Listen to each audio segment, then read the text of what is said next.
Potter coat. एक हाकिम ने गीदड़ों को यक के बाद दीगरे टहलते हुए देखा और कुम्हार से पूछा कि तुम उन्हें कैसे सीधा रखोगे।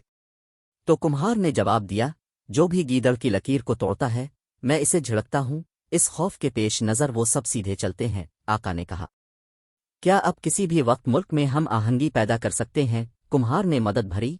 हाकिम ने इसे ओहदा दिया। चोरी की एक मिसाल मुतलक पहले दिन कुम्हार के सामने खुश आयद थी। कुम्हार ने इंतखाब दिया, धोखे का दिमाग काट दो। कातिल ने पादरी पर तंज किया और कुम्हार के कान में कहा, जनाब ये पादरी का गैर मामूली आदमी है। कुम्हार ने फिर इजहार किया, खुडोलिम का दिमाग काट दो। इसके बाद से पादरी खुद ही कुम्हार के कान में बुड़बुड़ाया, जनाब कुछ सोचे, ये इसका गैर मामूली आदमी है। कुम्हार ने कहा, मुजरिम के हाथ हटाने चाहिए और पुष्ट पनाही करने वाले की जबान काट दी जानी चाहिए।